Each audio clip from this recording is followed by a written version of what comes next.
Hello sa lahat ng nanonood ngayon sa channel ko.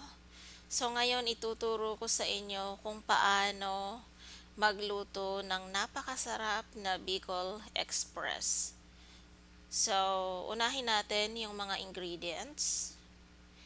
Nandyan ang luya, sibuyas at bawang at ang ating karne, mas maganda ang liempo. Ito naman ang alamang. So, yung alamang guys, kailangan ninyong linisin yan. Kasi maraming mga nakahalo dyan ng mga dahon-dahon, maitim. At saka may mga maliliit na isda na hindi naman kailangan. So, tanggalin ninyo yon. At kailangan hugasan sa tubig ng mga 3 beses kasi ang alamang guys, napakaalat niyan.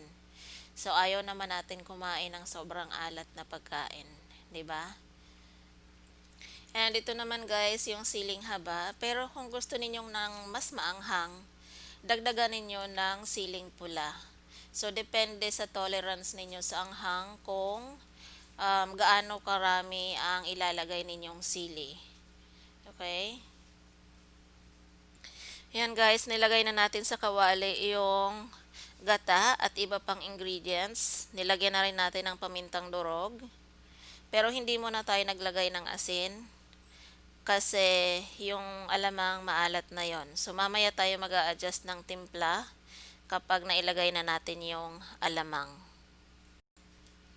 Ayan, so kumukulo na guys yung ating gata. Kasunod nating ilalagay yung karneng baboy. Okay, so yung karneng baboy medyo pinakuluan ko na siya ng 5 minutes para medyo maluto na siya. Pero sa tubig lang. And kailangan guys, huwag ninyong tigilan sa paghalo hanggat hindi pa naluluto yung gata. Kasi kapag tinigilan ninyo yan sa paghalo, maaaring magbuo-buo yung gata ng nyog. So, hindi maganda ang kalalabasan ng ating niluluto.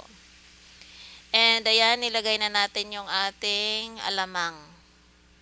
Yan, sunod-sunod na yan guys. So, hayaan nating kumulo yung gata. Ayan na guys, kulong-kulo na ang ating nilulutong Bicol Express. So, hintayin lang natin medyo umunti yung kanyang gata at medyo magmanti-mantika siya. Okay? So, ayan na guys, naluto na yung ating napakasarap na Bicol Express. Tara na, kain na tayo. At maraming salamat nga pala guys sa panonood sa aking video. Sana nagustuhan ninyo at sana natutunan ninyo kung paano magluto ng napakasarap na Bicol Express. So, hanggang sa susunod na video, maraming salamat. Bye!